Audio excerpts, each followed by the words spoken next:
Bolshunov won his third Olympic gold, but not the marathon. The king of skiing? Who in skiing is called the king?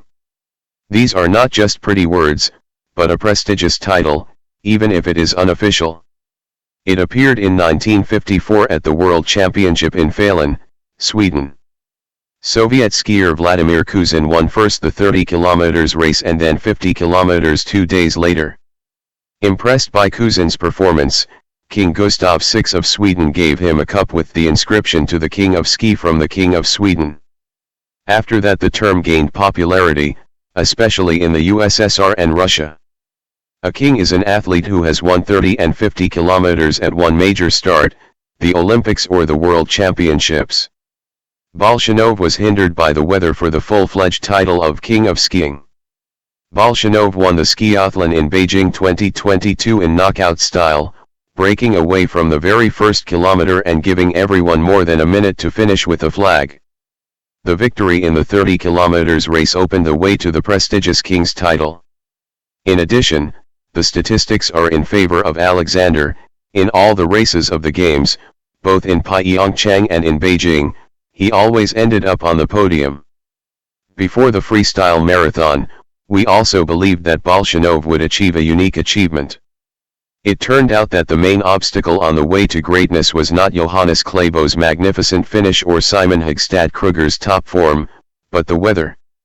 Because of the frost in Zhangjiakou, where the Olympic ski stadium is located, the marathon was cut almost in half, 28.4 kilometers instead of 50.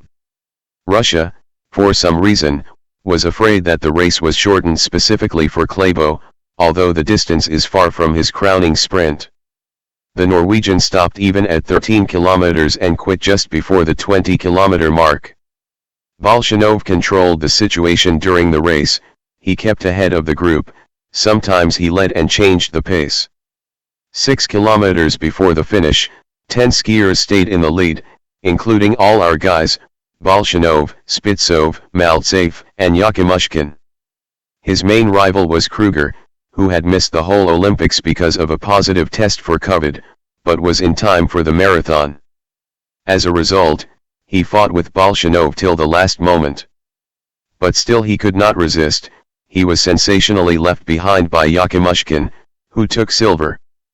Alexander easily dealt with his opponents before entering the stadium and won again. And who has the title of king?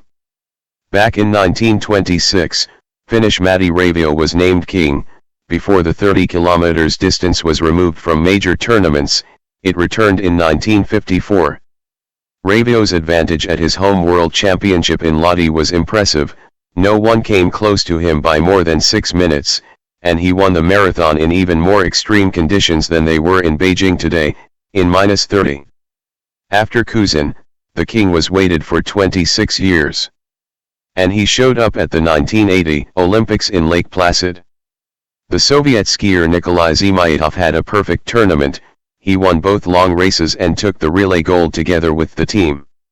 He was the only skier to win the title of king at the Olympics. Zhemyatov also has one more achievement that still holds, the record for the number of wins at the Games among Russian and Soviet athletes, 4 golds. Bolshunov has 3. At the 1985 World Championships, Swede Gunde Sven joined the elite group, winning both the 30K and 50K in Seefeld. Sven revived the skate at major competitions and was considered one of the main reformers of ski racing. He would probably have broken all the records, but he retired early, at the age of only 29.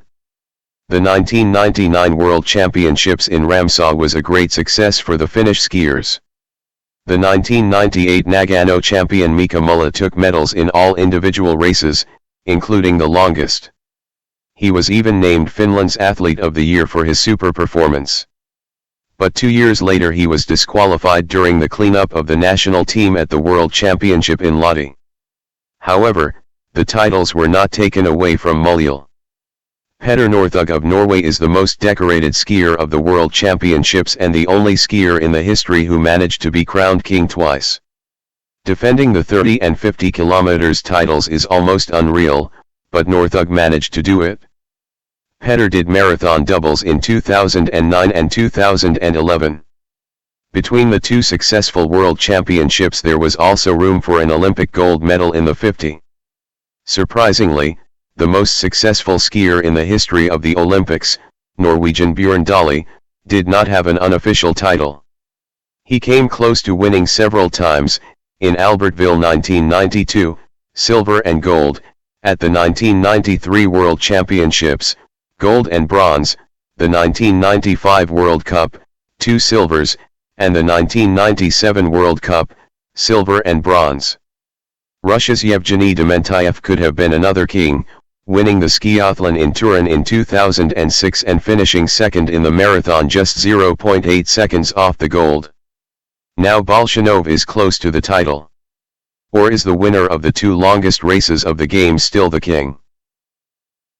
That's all for today. If this information was interesting to you, put likes, subscribe to the channel, and see you soon.